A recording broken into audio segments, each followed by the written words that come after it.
So good afternoon, everyone. So we'll just wait for a couple of minutes, and I think then we can start.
So I think we should start. So it's already 3:05. So good afternoon, everyone. I welcome you all to the live session 8, problem solving session 8 of the course CMOS Digital VLSI Design. This is the just a second. I'll admit some person. Okay. So this is the live session number 8. So this is the last live session of this course. So the course is taught by Professor Sudev Das Gupta from IIT Roorkee, and I am a PhD scholar in the Department of Electrical Engineering. My name is Musab Rafiq. So in today's live session, what we will discuss is basically memories. Few questions on memories, very few. For actually, we covered most of the sequential design in previous live sessions. The pipelining we covered it last time. This time, what I am planning to do is cover some basic, not basic, some cover some questions based on what should I say, the memory part, or some 5 to 6 questions, and then we can move forward to the recap part. So we will take over some of the questions, 4 or 5 questions from the previous live sessions or some assignment problems that we can discuss in here.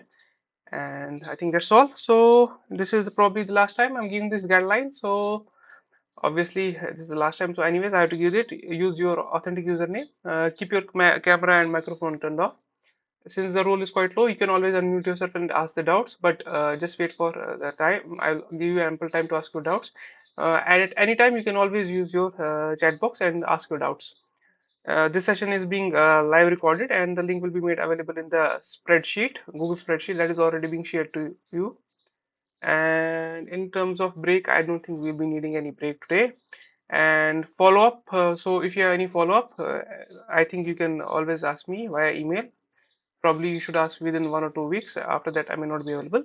So that's all regarding the guidelines. And do I have to tell anything else or discuss anything else? I guess no. So these are some of the one-line questions that I have kept at first, and then we have some couple of questions on the ROM array part. So I would like you guys to answer me. You can use the chat box. Which of the following statement is true? A. Accessing any memory location of RAM takes the amount of time. B. Accessing any location of sequential access memory takes same amount of time. Option C. Low cost memory can be designed using SRAM cells. Option D. SRAM memories need a periodic refreshing circuit. So what do you guys think? What is the correct answer? You can type in the chat box.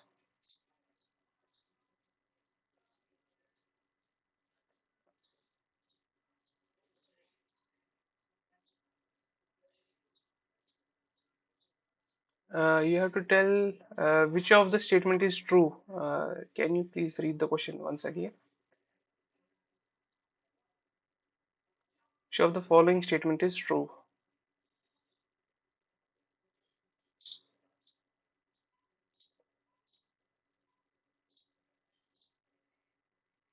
Hmm,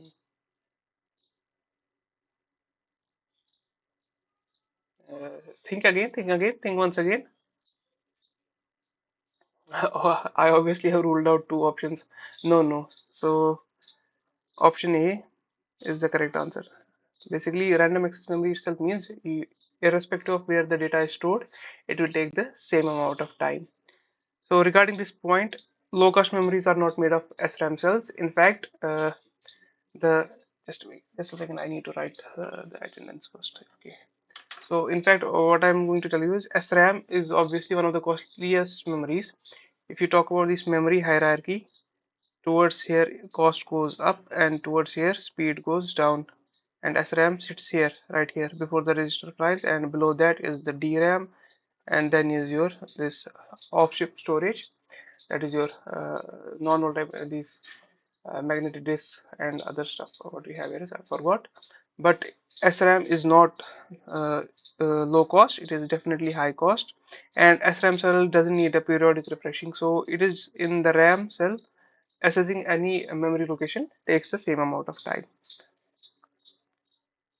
So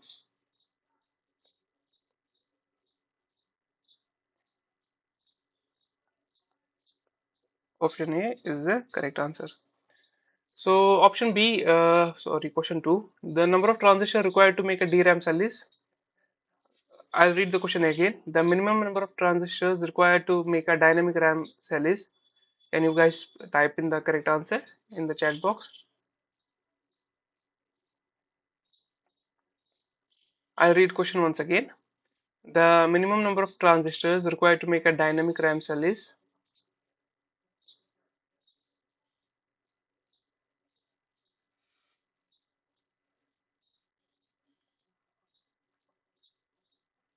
anyone else?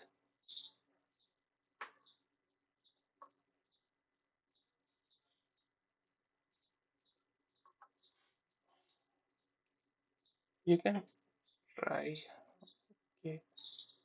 I think this was taught in your class. Mm,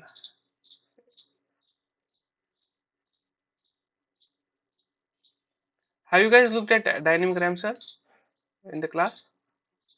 How many transistors are required?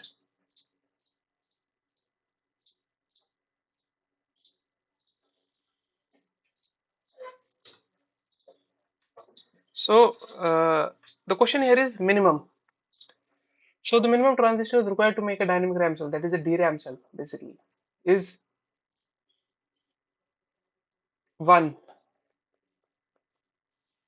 So using one transistor, you can construct a DRAM cell. So basically, there are two popular DRAM cells. One is 3T1C and another one is 1T1C. So this requires only one transistor, and this right here requires only three transistors. So here I have the circuit schematic of both of them. So before I proceed, have you guys seen this circuit before?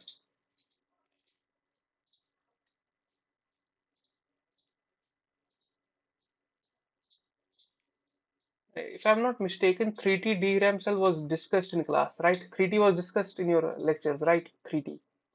And 1T also? Was 1T also discussed?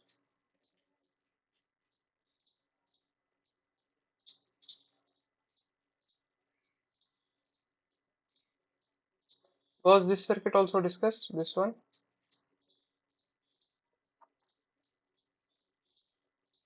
Okay, that's nice. So why were you not able to answer the previous question? Anyways, so let's just discuss the working briefly here, just a quick overview of the things.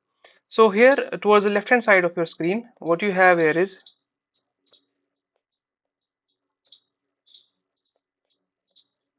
just give me a second, I'll just pick up the proper color. Towards the left hand side of your screen, you have is the 3T 1C cell. So basically, it consists of three transistors, and you have two word lines. So in this case, your word lines are WWL and RWL. This stands for write word line, and RW stands for read word line. These here. And also here are two bit line 1 and bit line 2. So what happens in write operation? Your write word line is asserted. Basically, it's kept high, and whatever data you want to write, it's put on bit line 1. So if you want to write, sorry, so if you want to write 0, you will ground the bit line 1. If you want to write 1, you'll put you'll pre-charge it to VDD. And as a result, since the word line write word line is high, the charge gets stored here at node X, right here.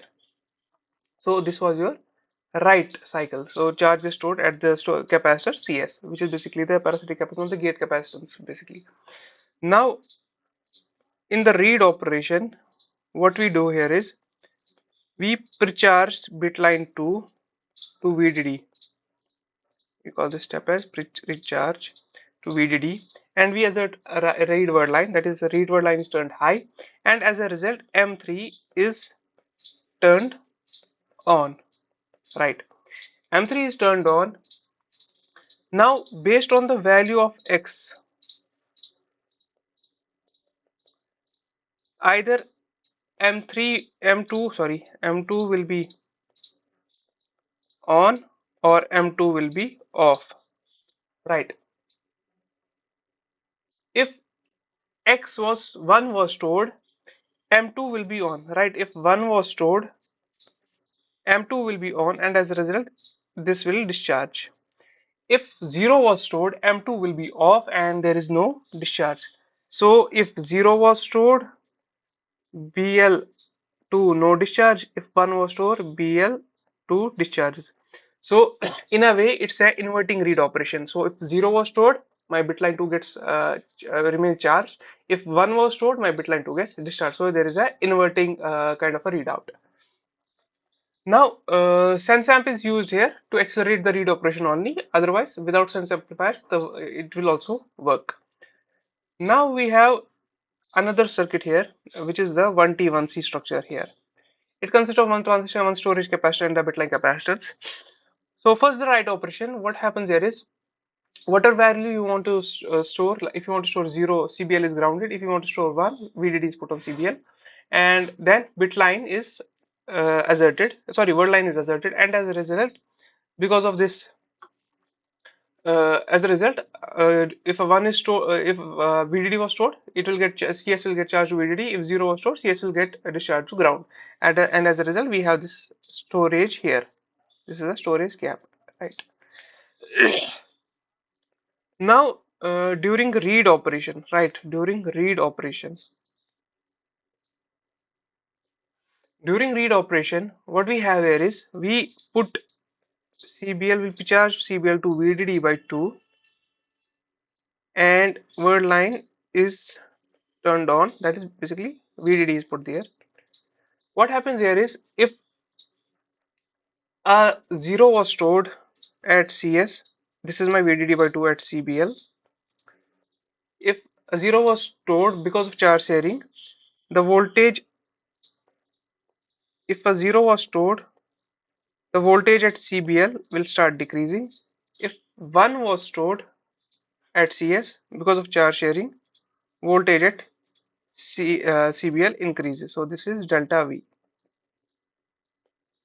This delta V is typically in when we arrange DRAMs in array architectures, and based on the values of CS and CBLs, this delta V is typically around 100 millivolts. So I'm able to only get the swing from VDD by 2 to above 100 millivolts and from VDD by 2 below 100 millivolts. So in this case, sense amplifier is used, and it is a necessity to use sense amplifiers to drag these two levels to the voltage rails, that is the ground and the VDD. Obviously, it will accelerate the operation as well, but here, based on only the 1T1C architecture, I was not able to get the full rail swing. So to get the full rail swing, I definitely need to use sense amp. So you can remember this point. Sense amp is a necessity in 1T1C. In 3T1C also we use sense amp, but it's only to accelerate the operation. Now I have a question. Why DRAM cells are basically named dynamic? Why they are called dynamic RAM cells?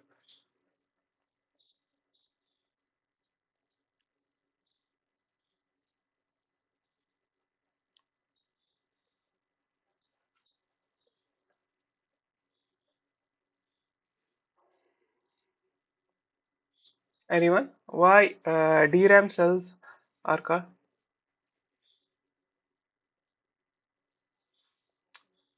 If anybody knows, you can unmute yourself or you can use chat box, whatever is feasible for you.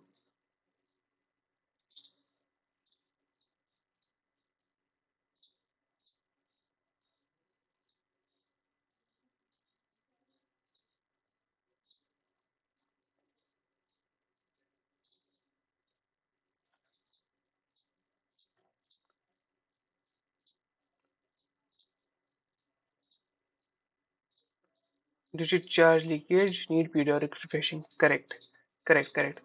This is absolutely correct. And can you tell me how this refreshing is done? How this refreshing process is defined? What do you mean by refreshing? How do you basically refresh the contents? This is correct. Why it's called dynamic? It's correct. Due to charge leakage, need periodic refreshing. But what is the refreshing process? How do you define refreshing here in terms of this DRAM cells? Or let me pose it another way. If I want to refresh, what do I mean? Charge to VDD? No, no, no, not at all. How do you define refresh in a DRAM cell? That's the simple question in this way.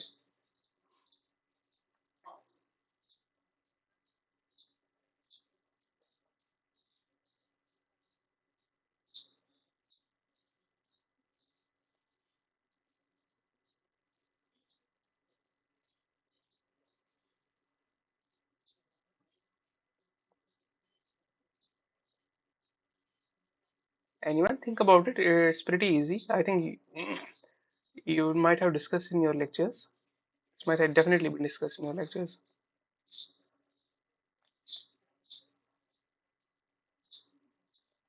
So think about from a layman point of view, what is refreshing?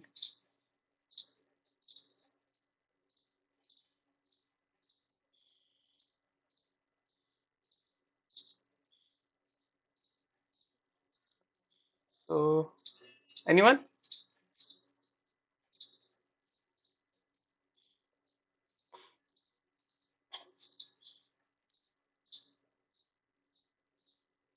Basically, okay, let me just give you a not a hint, another question. So this DRAM cell operation, read operation, is it a destructive read or a non-destructive read?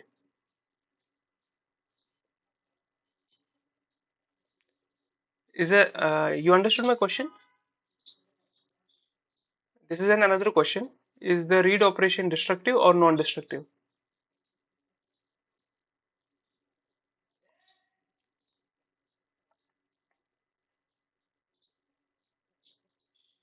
If you want, you can unmute yourself if you have trouble in writing.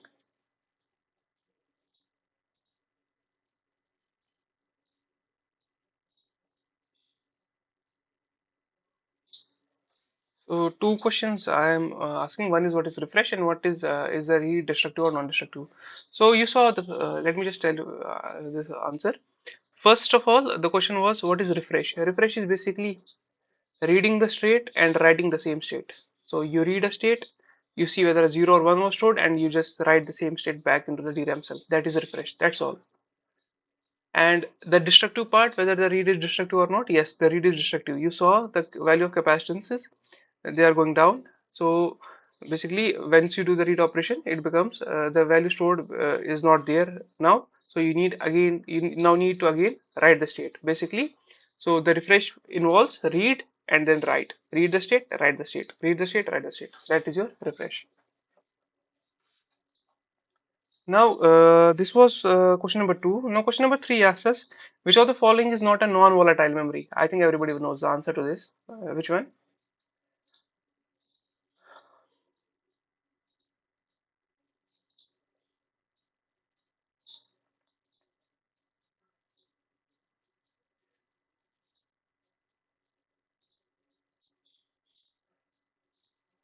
Correct.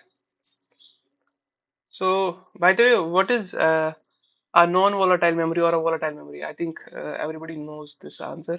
So, in SRAM cell, where is the power supply? In 60 SRAM, where is it? Basically, volatile memory is that it loses its contents as soon as power is supply is turned off.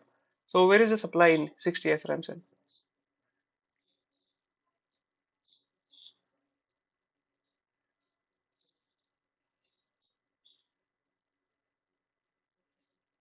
So I'm giving you two questions. Where is the supply in 60 SRAM cell? And also, what is the charge storing this storage mechanism in SRAM cell? Think about it. If you know the answer, please type in. Otherwise, you can look up to it.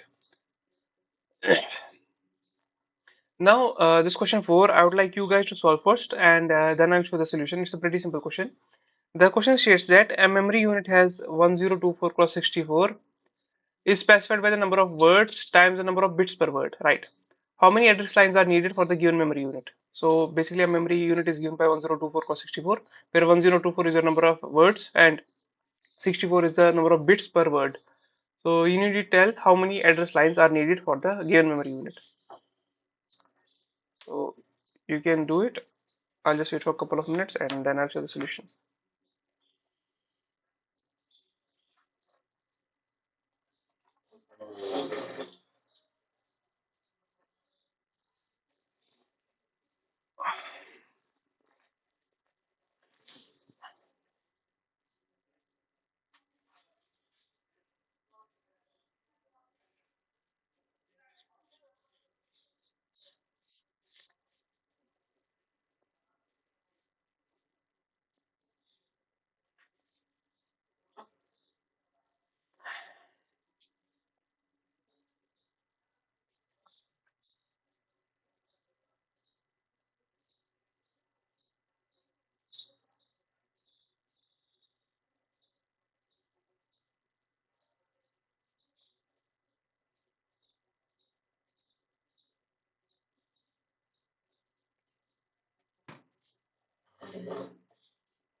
So some of you guys have solved it. So let me just show the solution. So basically a memory array is arranged in this way, 2 raised power k cross n, where it is basically n represents your number of bits per word and 2 raised power k represent your number of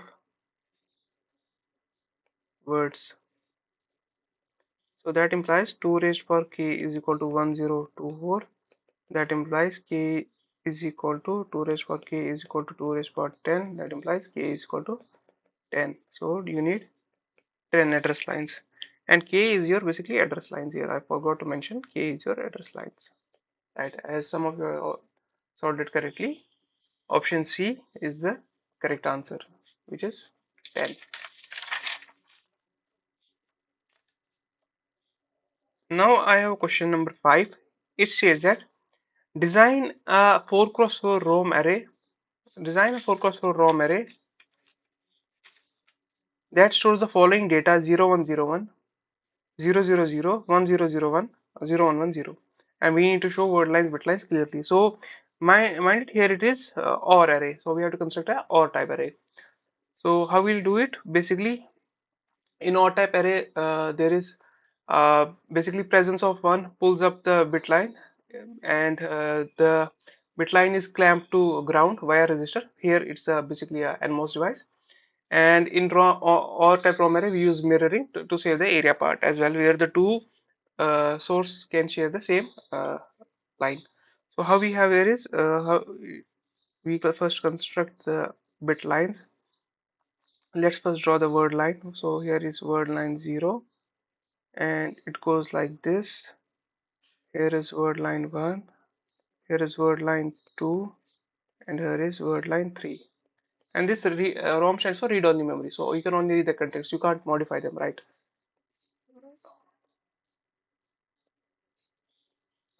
And here I'll just draw the bit lines: bit line 1, bit line 2, bit line 3, and bit line 4.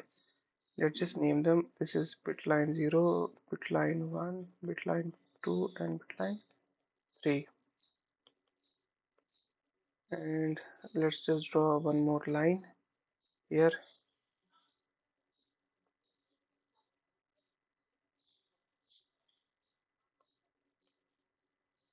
Let's first draw the transistors, then we'll see.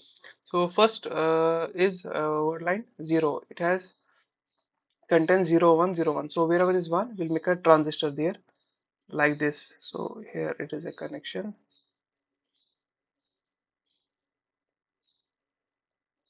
and 0, 1, 0, is it 0, 1, 0, 1? Okay, so here also there will be a connection,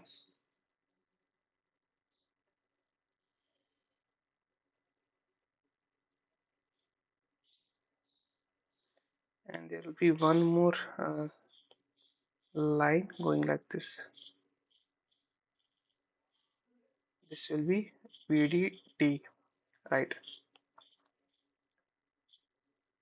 Now, in the word line 2, we have data 000, so no transition should be placed here. In the third word line, sorry, that is word line 2, it is 1001, so transistor will be here, right here.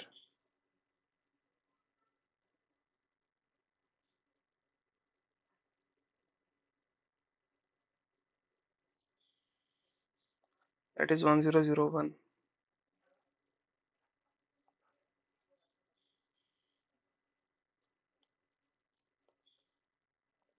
And this will be your VDD. This will be shared by word line 2 and word line 1.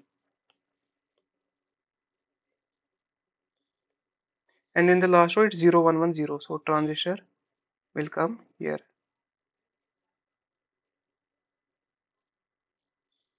Just a second, I made it wrong. Yeah,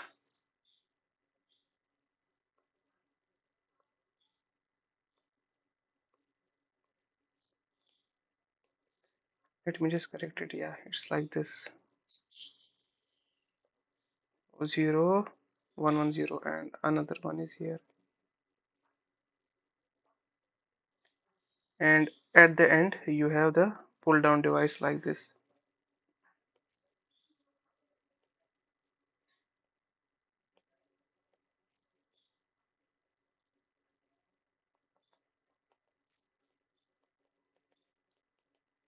This is V bias.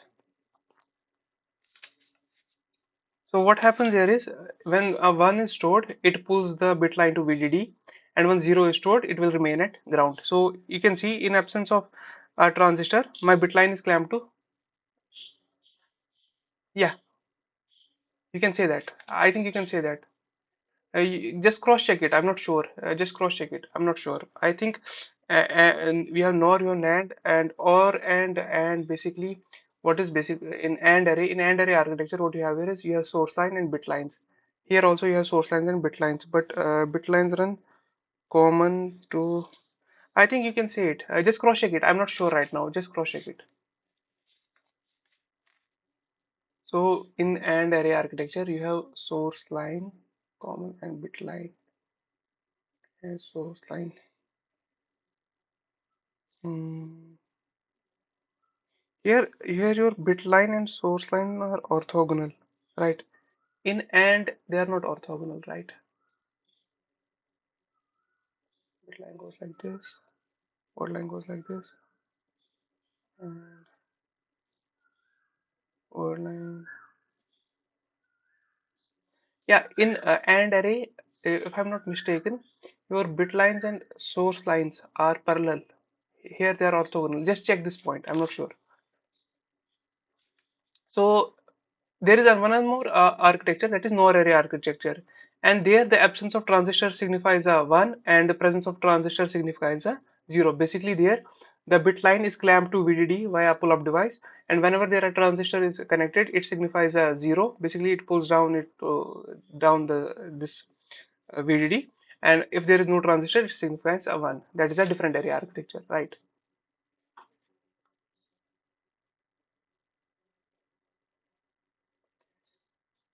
Now, I have a question for you guys. So, have you seen this NAND ROM? Anyone? If you are aware of this NAND ROM, if you are not, then I'll show the solution. Otherwise, there is no fun if you are not aware of this thing. So, has this NAND or NOR ROM array architecture been touched in lectures?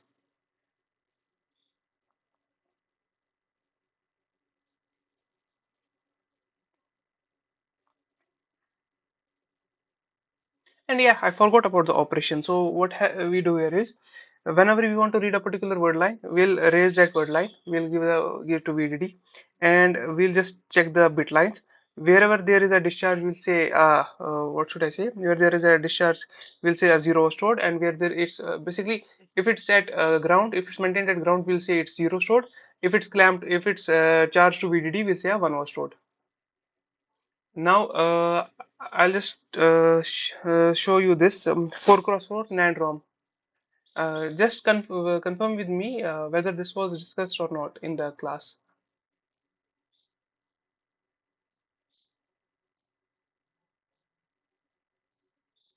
Okay, so I'll show in detail. NAND, why it's called a NAND, it resembles to the pull down network of a NAND array. Sorry, NAND logic. All the transistors are stacked up. So I'll show you. And the first we have this one. We'll just make the pull up device here.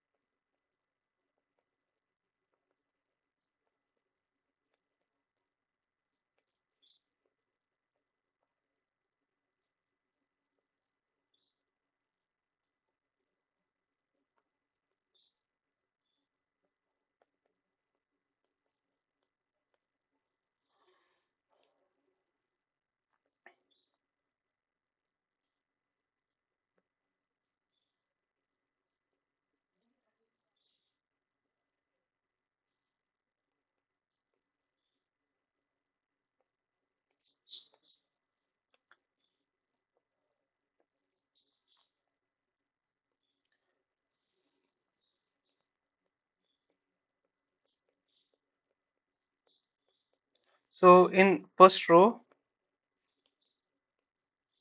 that is word line 0, my contents are 0, 0, 0. So 0, 0, 0, 0 means short. So nothing will, no transistor will be placed there. In the second row, it's 1, 0, 1, 0. So what happens here is it's like this. The connection is like this. 1, 0,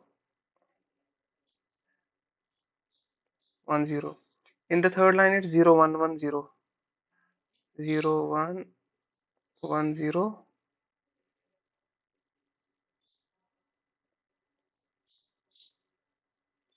And in the third line, it's 1, 0, 0, 1. 0 is ground. So what happens here is, whichever word line you want to read, you keep that one as low. And one more thing, so this right here, this short, right, this is usually I'll show you how it's usually done. It's like basically it's a NMOS transistor and these source and drain are shorted. So I haven't shown here, it's simply a short. You can consider a short. So 0 is represented by this short. So whichever word you want to read, word line you want to read, you'll keep that one as low and all other word lines are kept high. So let's say we want to read the contents of word line 3. What happens here is word line 3 will be kept low. So it will be low right here. It will be kept low and all others will be kept high. And what happens here is this one, what should I say? Yeah. Mm, yeah. So this one will remain at 1. This will get discharged to 0. This will also get discharged to 0 and this will be 1. And as a result, my word line 3 contents are red, which was 1001. This will remain 1 because this transistor will be off. This will get discharged to 0 because there is a path directly to ground. This will be 0 because uh, yeah, there is a path to ground from here to here, and this will remain as 1 because this transistor will be off because word line 3 is low. There is no the path to discharge. So as a result, I have read the contents of word line 3. So how you read the contents of an AND array? You keep that word line 3 as low, sorry, that particular word line as low, and you keep all the word lines as high, and then we read the contents, right? So this is NAND array. In Rabai, I have checked the OR and NOR array is given with examples as well. NAND I'm not sure, but you can refer to these notes. So you can refer to chapter 12 of Rabai to get acquainted with this topic. So if there are any doubts, please let me know. Otherwise, we'll proceed to the recap part of the lecture where we'll discuss the doubts related to previous live sessions or assignments. I've picked some 4 to 5 problems, 5 to 6 problems, which we will discuss. Now, if there are no doubts, let's just go to the recap part of the things. So the sizing part, this was asked by one of the students regarding the sizing. So how should we do the sizing, right? So before we proceed to some questions, I have one question for that. I'll just give you some examples. So what we want basically, why do we want to size a transistor with respect to a reference inverter? So we have a reference inverter in a particular technology which is, let's say, 2 is to 1. Why is it 2 and why is it 1? Anyone? Why do we usually make inverter like this? What is the end goal of it?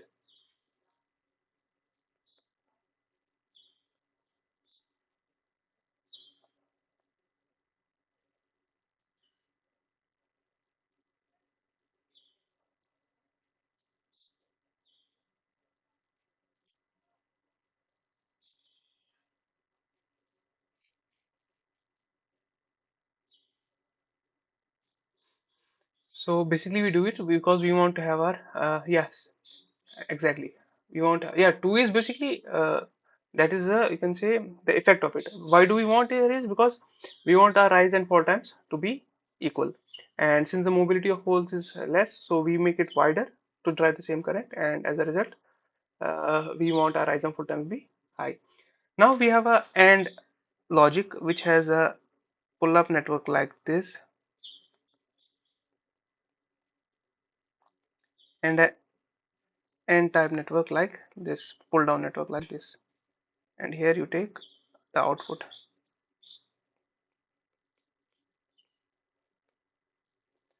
So now if you see, if I size it like uh, and what I want my logic gates to have the same rise time and fall time as that of a reference inverter, right? So this is the motivation. I want my rise time of my CMOS logic gates to be that of a reference inverter because we talk about this cascading and all things which you can see in your lectures or book. Why do you want that? So now let's just say my sizing was 1 and 1. So and 1 corresponds to the resistance of R, right? So it will be like, and always when you talk about sizing, check the worst case part. This is a primary criteria to decide the sizing. So what we have here is we have here is a resistance like this and a resistance like this. So in a worst case path, when this gets discharged, my output gets discharged via these two transistors. What is my total resistance? Can anyone tell me what is my total resistance then? If this is R and this is R, so it is 2R.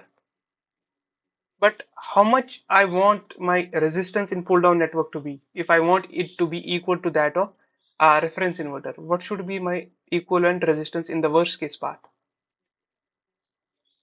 Yes, it should be R. So I know R is equal to 3 by 4 VDD by ID set. And if I increase my width by alpha, my resistance will go down by alpha. Basically, if resistance is made, width is increased by alpha times, my resistance goes R by alpha. That's the criteria here. Now, what I will write here is, I'll just write here, I have just made it wider alpha times. And now, what is my resistance? It's R by how much?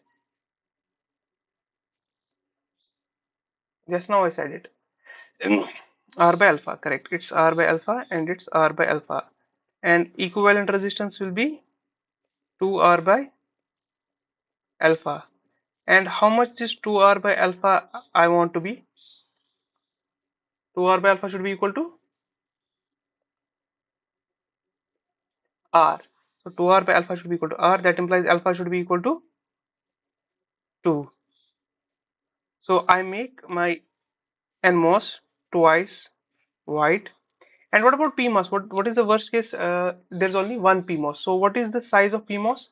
That should be here. What is the size of PMOS? So size of PMOS is 2. Basically, when PMOS is size 2 twice, when PMOS is size twice, how much resistance it offers? Basically, the charging resistance. How much charging resistance does it offer in case of an inverter when it's twice? What is the R value?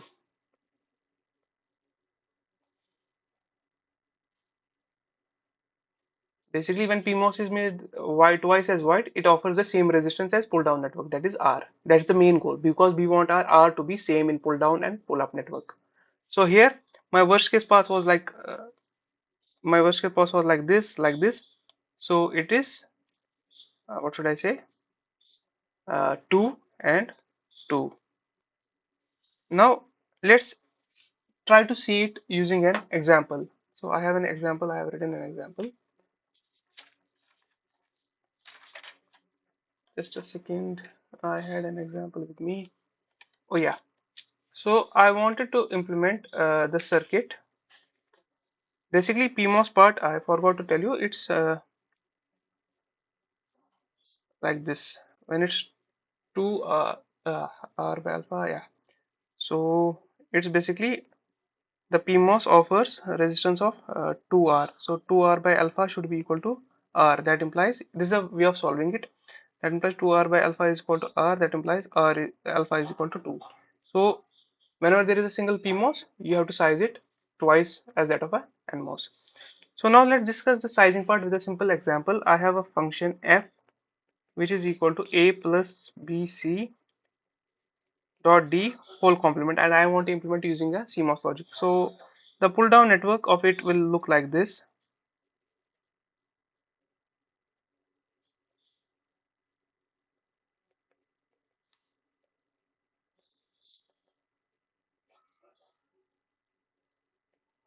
So which input should go here?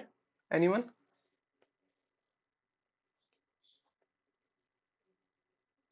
Which input should go here based on the logic? Yes, D. And here?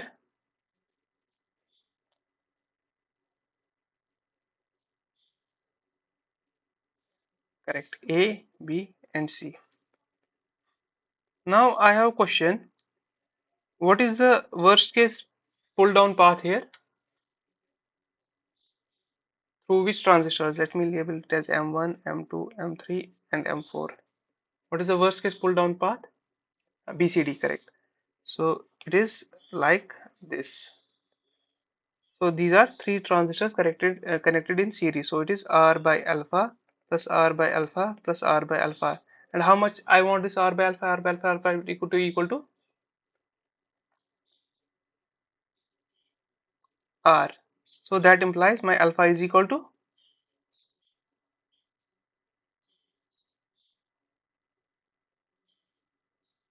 correct. So alpha is equal to 3. So I will label them as 333. Now what about M1? My M1 and M4, let's say it is R by alpha 1. R by alpha 1 plus 3 is equal to how much should we be equal to?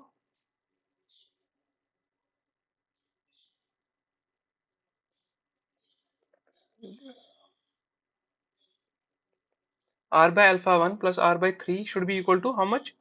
This thing should be equal to how much? R, exactly, because it's also a pull down path, and I also want this pull down path to be equal to R, the resistance R.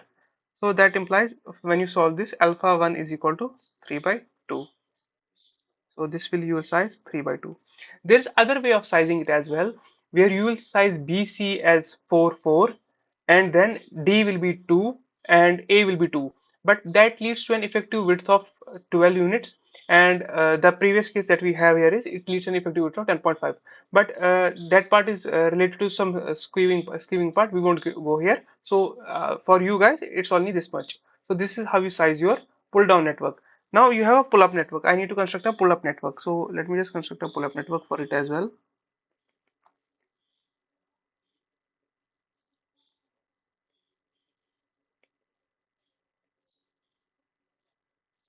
So I'm just making it incorrect. So B and C have in series. So B and C.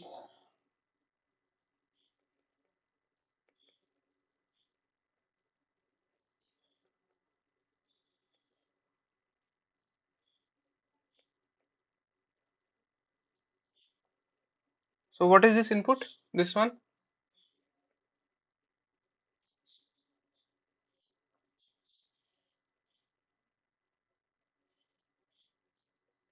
Uh, uh, uh, this is D. This is D. This is A. This is B, and this is C. So what is the worst case pull-up path here? There are two worst case pull-up paths, right? Which one? Can you identify them?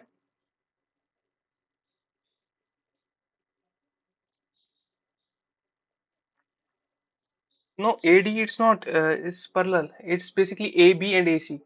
AB and AC. Yeah, it's AB and AC. So this runs right here. This one and this one. AB and AC. So how will I write? So I write 2R by alpha. Why am I writing 2R by alpha? 2R by alpha plus 2R by alpha should be equal to R. Why am I writing 2R by alpha? Anyone? I told you in the previous slide. For no, no, for reference. It's for PMOS part. For PMOS, yeah, exactly. It's for PMOS part. So 2R by alpha plus 2R by alpha is equal to R. So alpha is equal to how much?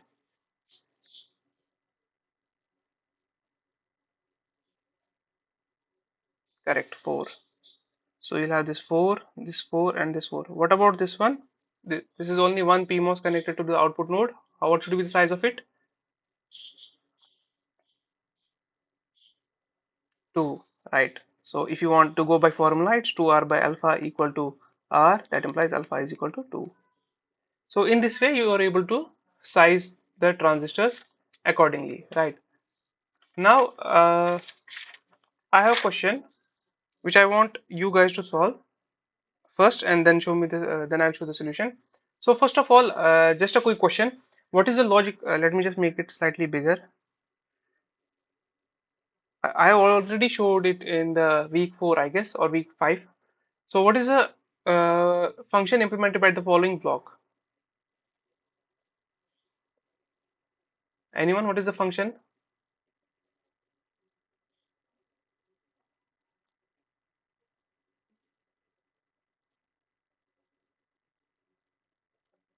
A B plus D plus C whole bar. I am assuming you are writing whole bar, correct? Now do the sizing. Do the sizing. I'll just label them. This is M1, M2, M3, M4. This is M5, M6, M7, M8. Do the sizing of it.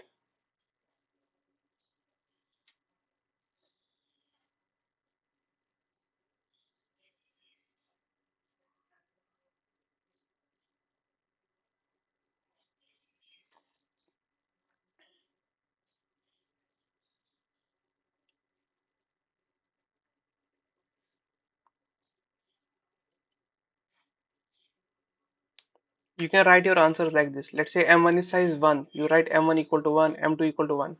You can write your answers like this. And by 1, 2, 3, you mean increasing the widths appropriately.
Okay, I have some answers. Some are overlapping and some are different. So let's check the worst case pull down path. What is the worst case pull down path? It's M3, M2, M1 or M4, M2, M1, right? And these are three NMOS in series. That implies basically R by alpha plus R by alpha plus R by alpha is equal to R. That implies 3R by alpha is equal to R. That implies alpha is equal to 3. So this is 3, 3, 3 and 3. And what is the worst case pull up path? So it is M7, M8. These are simply your PMOS transistors. This is 2 and 2. M7, M8 are in series. So it is 2R by alpha plus 2R by alpha equal to R. That implies alpha is equal to 4. So this is 4 and this is 4. Is it clear?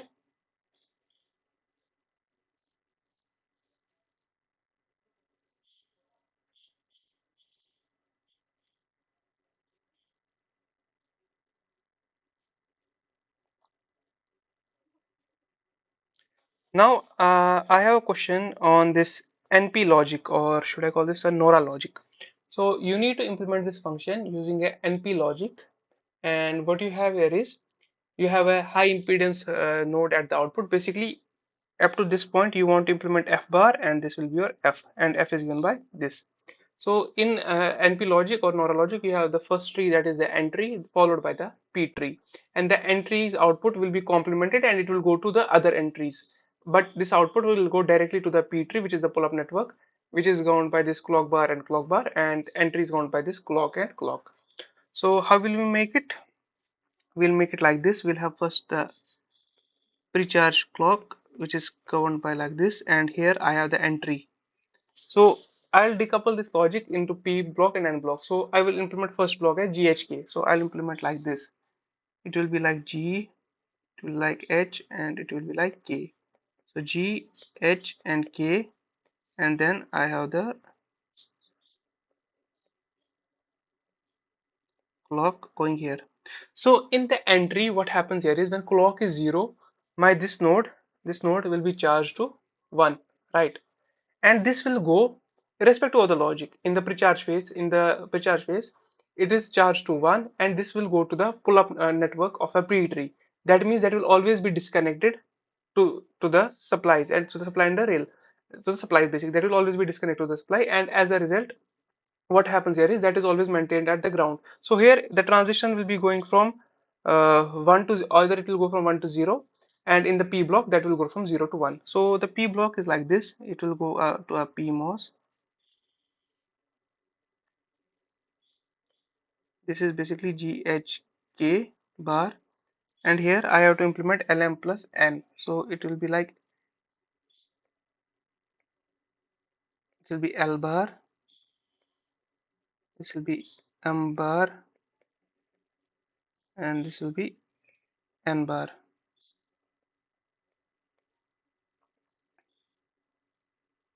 And output I'll take, this is clock bar,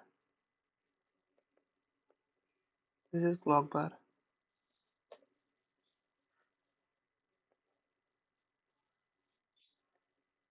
Output I'll take from here, and this is my F bar. You can check, this is F bar. This is basically, F bar is basically equal to, write it here, F bar is basically equal to GHK bar plus L bar plus M bar dot N bar whole bar. This is basically GHK dot L bar plus M bar dot N bar whole bar, and this is equal to GHK L dot L bar plus M bar whole bar dot N. This is basically GHK LM. This is plus LM plus N, and its complement will be my F, which I connect here. So this node I'll just write here as X is here. So in this way you are able to implement the NP logic.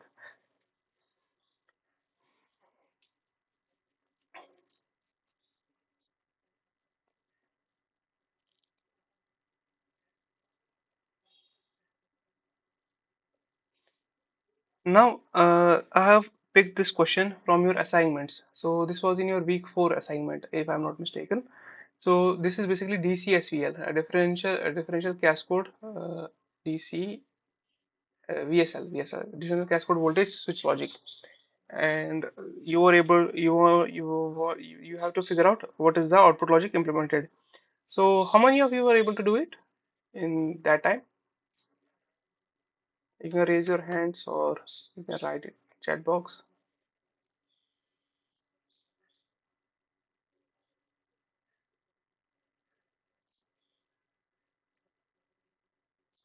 Okay. So the way I approached it, maybe it may not be the exact way to approach it, but I'll show how I attempted this question. I found it quite interesting, but this is the way I approached it. Maybe you guys can, if we have the other option as well, you can tell here, which will help other participants as well. So I took this network and I wrote its output as out is equal to, basically this thing is A bar dot B bar plus C bar plus, and then this is B bar dot C bar whole bar, right? Out is then equal to, I use De Morgan's law, so it's A bar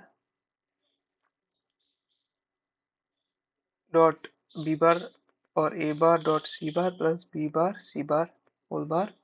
So out will be equal to A bar dot B bar whole bar dot A bar dot C bar whole bar dot B bar dot C bar whole bar. So out will be equal to A plus B, then it's A plus C, then it's B plus C.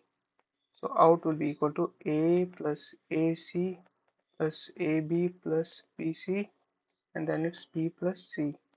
So out will be equal to AB plus AC plus ABC plus AC plus AB plus ABC plus BC and BC. Taking common terms, let's say AB plus AB is simply equal to AB. So it is out equal to AB plus AC plus ABC plus BC. Out is equal to AB plus AC plus, I took BC common, so it's 1 plus A, so that is 1 only. So out is equal to AB plus BC plus AC. So when I got this answer while solving, I checked it twice, but none of the options resemble to it. So I thought maybe I did it wrong, but then I checked the options and I found this from my basic digital circuits theory, from digital electronics theory.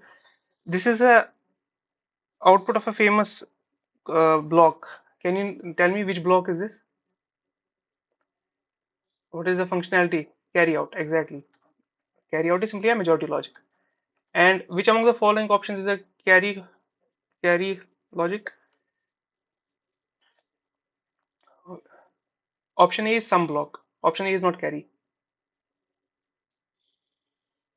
There are different ways of writing sum and carry. It's option B. That's the sum block. So I made a truth table and I cross-checked it. So both the options were, I mean to say, both the way of writing them is correct. So A B plus C times A XOR B. So directly I was not able to extract the question. In fact, I tried K-map as well. From K-map, in fact, I got the same question answer, AB plus BC plus AC.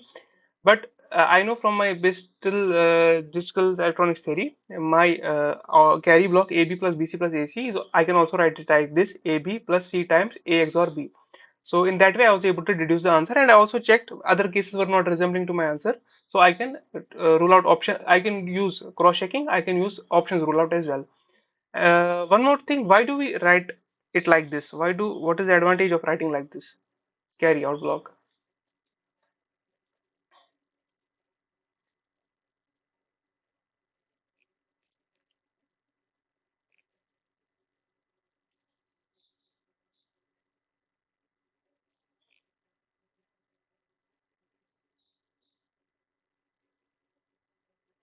So I think this is a question for you guys, or if you know the answer, you can tell it right away. Yes, let's get exactly. So A XOR B is already available. No, answer was B. Answer was not A. I cross-checked it. Answer was B. You can check it again. Can anyone confirm whether the answer was A or B? I checked the key. It was B.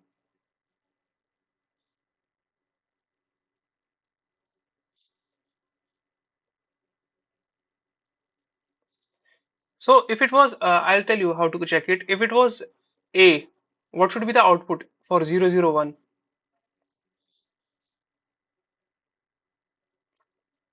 So if it's A XOR B XOR C, what should be the output for 001?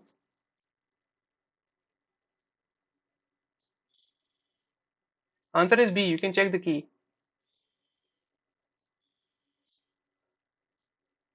Maybe, but the question was, it is question number 5, week 4.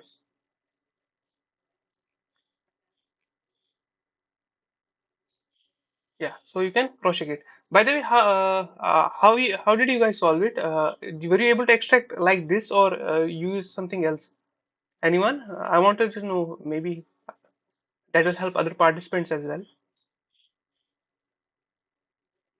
Uh, did you use the same methodology or was it something different? Okay, yeah. So it basically they wanted to test your basic digital electronics theory, right? Uh, how you quickly you were able to see the two expressions. In fact, you should always look at these expressions, sum and carry. You can write them in multiple ways.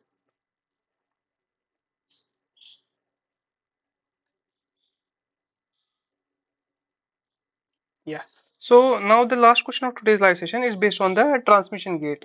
So what is the functionality by this? Basically, you need to find out what is Y. So the transmission gate, it consists of your both PMOS and as well as your NMOS, right? So if it's C, this is C bar and this is A and A bar. Have I made it incorrect or have I made it correct? I don't know.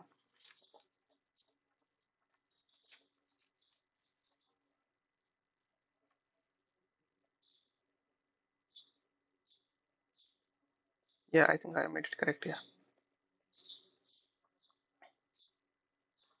So if you look at this, when C is equal to 0, your both the transistors are off, right? And when C is equal to 1, both the transistors are on, and your Y will be equal to A. So for C equal to 1, that implies your output logic is Y is equal to A C. If C is equal to 1, it passes like this. If C is not equal to 1, it's off. So extending the same thing here, what I will do is just look at the NMOS only. This one you can write it as Y1 and Y2. So Y1 is equal to A bar B, and Y2 is equal to, look at the NMOS, it will be A B bar. So Y is equal to Y1 plus Y2. So Y is equal to A bar B plus AB bar. So Y is equal to A XOR B. So the functionality uh, implemented by the following transmission gate is Y is equal to A XOR B. What is the advantage of, by the way, of using transmission gates, right? Can anyone tell me?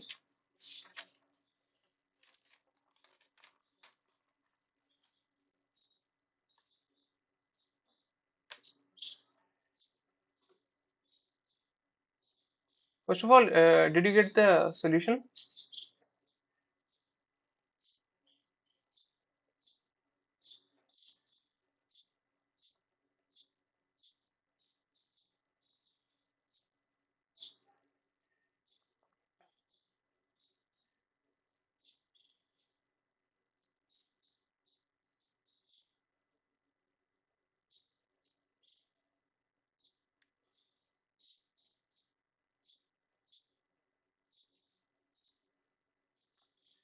Both strong 0, strong 1, both can be passed because both P and NMOS are there. Yeah. So in a way, by the way, are there any doubts in today's live session?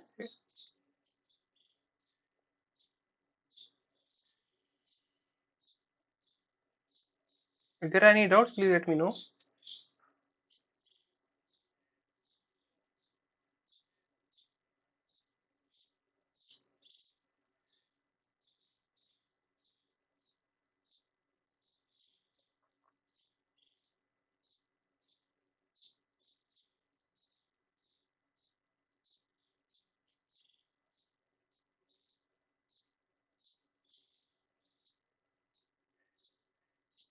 Can you please explain assignment 4, question 7?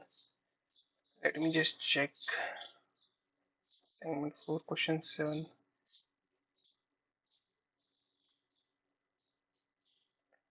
I told you if there were any doubts, you should have informed me earlier. I would have picked that earlier as well.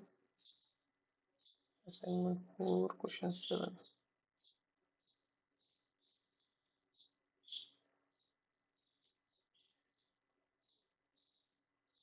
See, I can't do like this. I have requested you last time as well.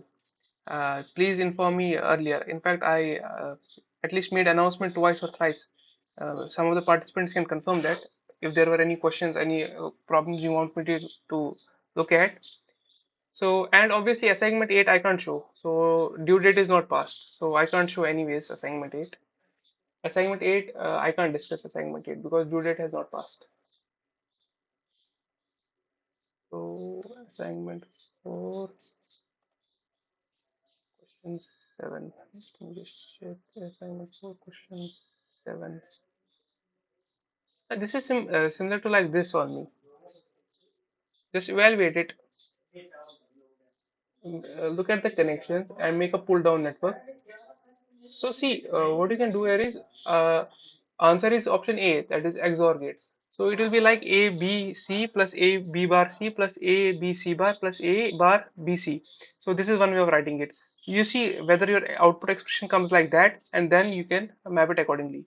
This is simple. Just check the what is the pull down network. So what I can see here is output block is like this. Look at the connections, check which one is in series, which one is in parallel, and write the literals and then write the expression. It should not be that difficult. Follow the same methodology as we have discussed. So it is anything else? This is the same thing. There's nothing different here.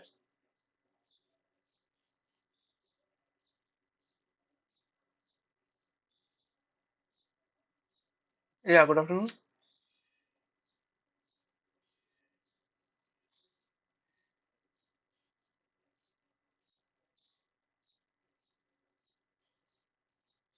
So which exam, for NPTEL exam or any other exam? So whatever I have discussed is placed in the NPTEL portal. You can check the portal. There is a Google spreadsheet. The spreadsheet contains the drive link, which consists of all the problems that we have discussed, all the week's problems, and also the live recordings are available. So I think you commented also yesterday, right? On the yeah, I have shared the link. Didn't it open?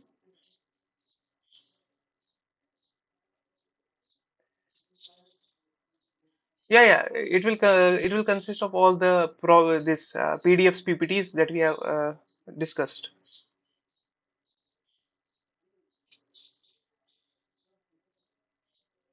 No, if you go only by problems, no. You should be very much clear with the theory part. Do first check the theory part, check the lectures, check the book, maybe Rabbi, the lectures, and then solve the assignments. Solve them again. Don't look at the key, don't look at the answer, solve them. If you are able to solve them, all the questions that we have discussed in the assignments or in the assignments that are given, first try to solve the assignment problems of this year and then look at the problems that I have shown. If you are able to do them, that should suffice. But first, clear your concepts. So for this course, I'll suggest this digital integrated circuits by this John M. Rabai. This book. If I'm able to show it, are you able to see it? Yeah. John M. Rabai. So I'll just type the name digital integrated circuits by John M.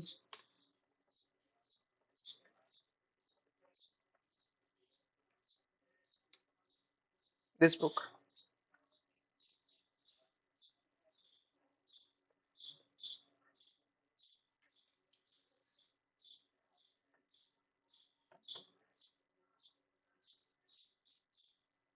This is the best book for this course. I can very much say that.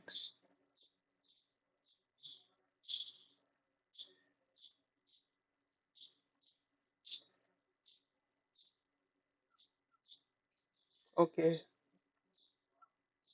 Anything else? Assignment 5, question number 8. See, I don't want, I had informed you as well.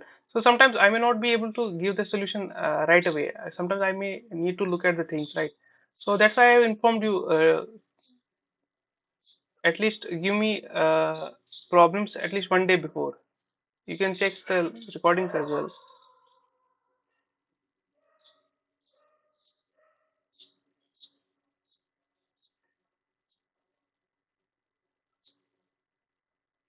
So this one. So question 8 is pretty simple. It should not be a problem, right? It's AB, then it's AB bar. Question 8. Let me just snip it. Just give me a second.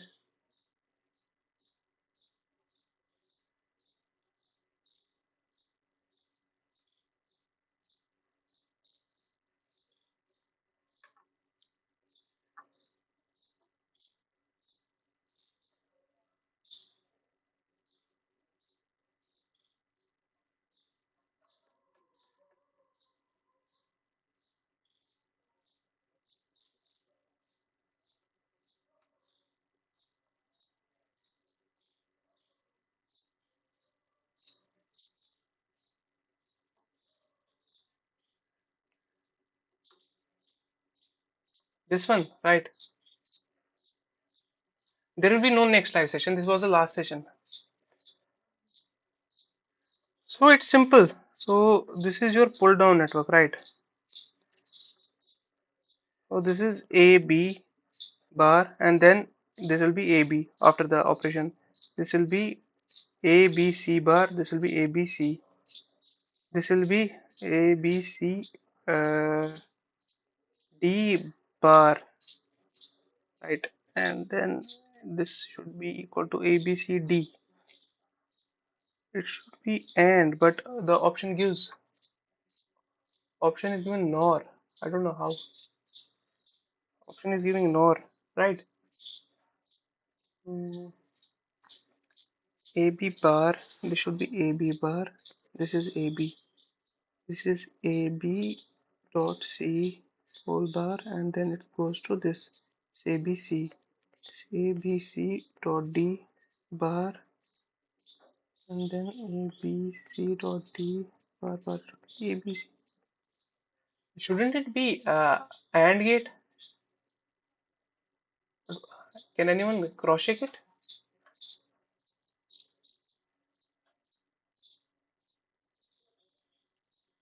Or am I missing something? Hmm. Hmm. In the block. This is basically dynamic logic, right? This is dynamic logic. This is A B. Answer is NOR.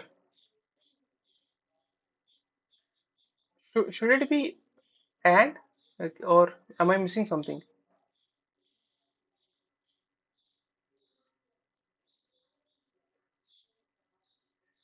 Have they given the solution? If,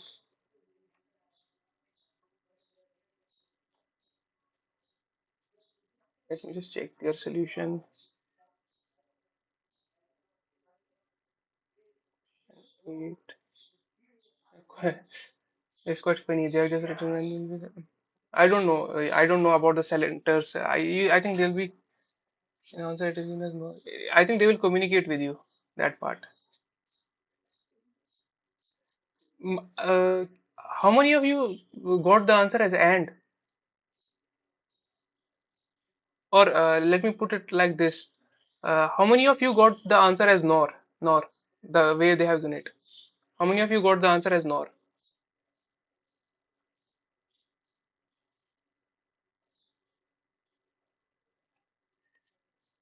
Anybody got the answer as nor? Nor, nor. I think it's and, right? Nor part is up to here. So if you take V out here, it's basically A, B, C, D whole bar. No, it's and. It's not nor, in fact. It's an and. So if you look at it, it is a pull down network consisting of series of NMOS. You will never have a OR gate, right? Or a NOR gate. NOR gate operation will only be there if it's in parallel.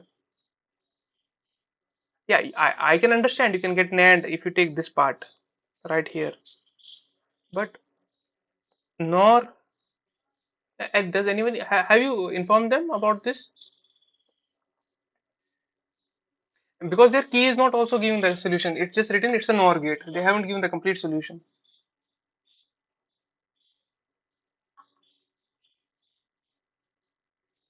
So the logic implementation is NOR. How is it? I'm not sure. I'm not sure. You take output here. I'm not sure. I think it should be AND. So let's just try to plug in the values as well. If you put A, B, C, D as all one, I check the internet, the gate implementation is NOR. But how? I'm not able to understand. Okay, let's put the value A, B, C, D as 1. A, B, C, D as 1. So D is 1. This block is 1.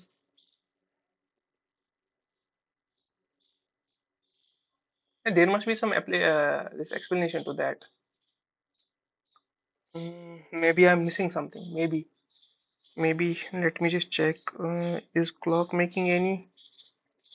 Okay, so precharge, and then so clock.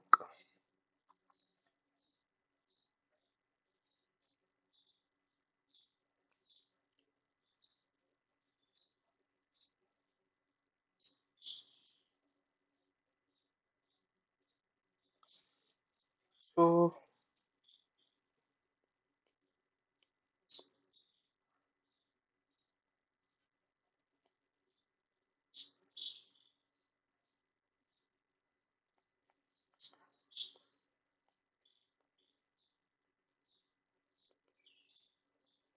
this IP bar and if you will stop IP is only going to be on clock on charge to DT.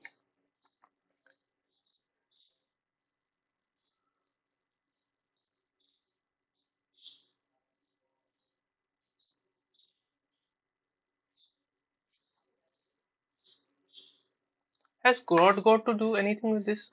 Because the same clock is going to PMOS as well as the same clock.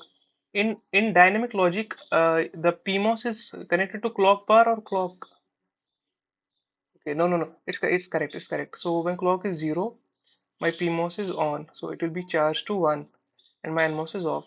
And when my clock is goes to one, that is my evaluation phase. This will go down.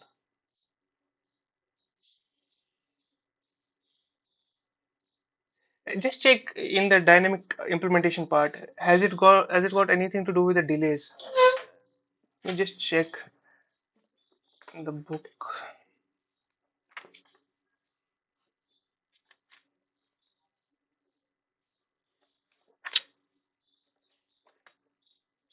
Was anyone able to get the answer as NOR? I'm not sure. Dynamic logic is 284.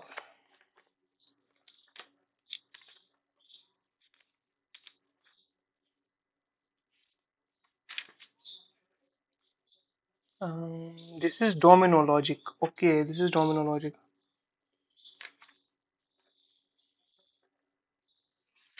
Domino logic. Pull down, pull down. Domino logic.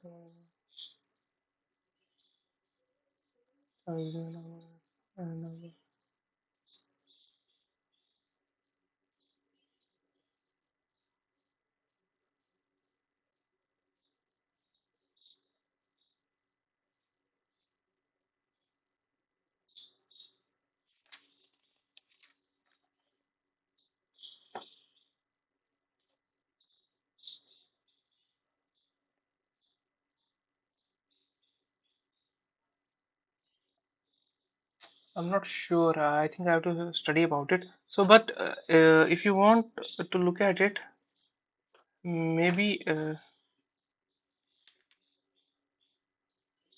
So this is domino logic, right? If I'm not mistaken, this is domino logic. And one statement that is written here is in the Rabbi. It states that you can't make a non-inverting logic. Sorry, you can't make an inverting logic using domino gates. Nor is a inverting logic, and you can't make a NOR using domino logic. So you check the domino logic part.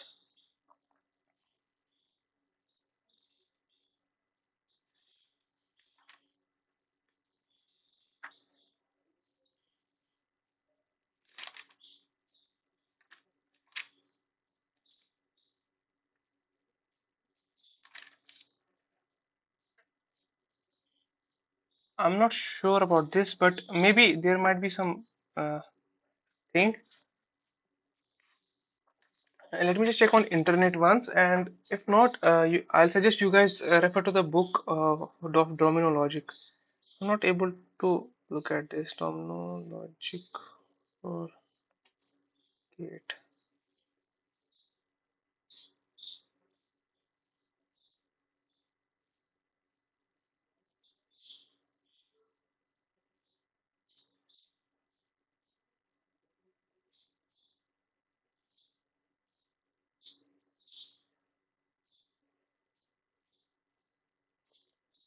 And gate using.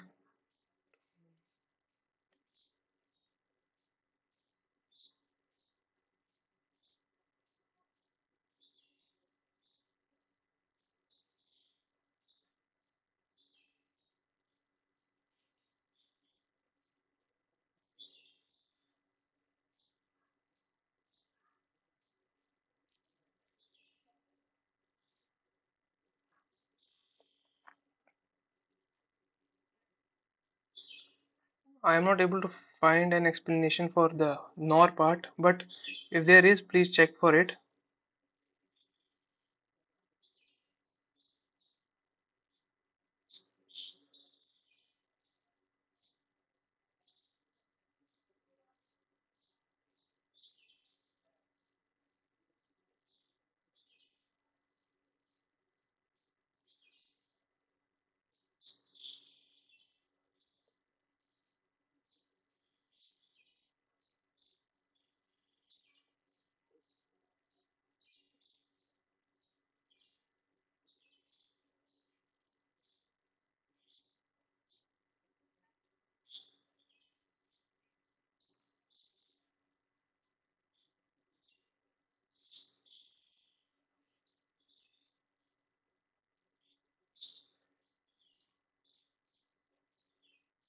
I'm not able to find it. The explanation for NOR part.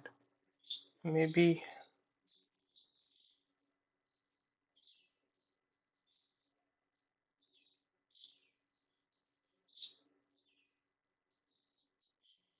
Can you please the point of view? Yeah, first refer to the lecture notes, see whatever topic is discussed. If you are able to understand directly from your lecture notes, then refer to book at least once and look at the examples there in the book. Refer only those topics that are discussed in the lectures. Rabai is a very book book. You can't cover the whole part of it. Only cover those parts whichever is discussed, and then refer to the assignments, the problem solving session. I think that should be enough. That should be enough. And regarding this question, I'm not sure. I'm sorry, I'm not sure for an explanation for a NOR. Uh, if I get an explanation, if I get an explanation for this, I'll post it as a comment for the live recording of this. I'll share some material or something. I'll post it as a comment for this. I'll pin that comment maybe today or tomorrow or day after tomorrow. I'm not sure, but I'll definitely look at if I get an explanation for the four input NOR. If I don't get an explanation for a NOR, I'll do not post any comment. And regarding that, I think that's all for today's live session. And in fact, that was live last live session. I thank you guys for joining. You have been a really good participants. Hmm. Yeah, yeah.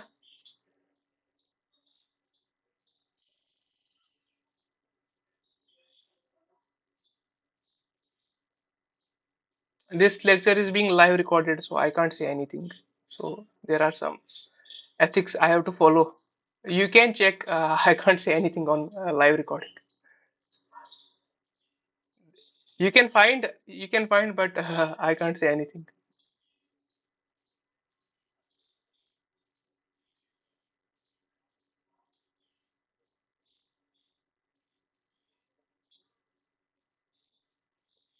First, first refer to lecture.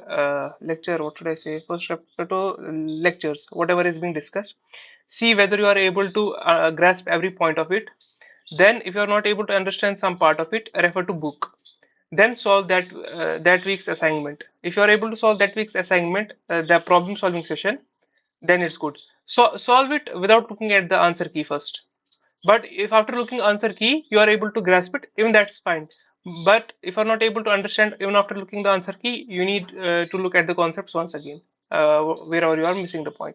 If you make these small mistakes, that's fine, that's okay. But if you're not able to get the idea how to approach a problem, how to solve a particular problem, then you need to go back to the lectures, go back to the book, and then you can refer.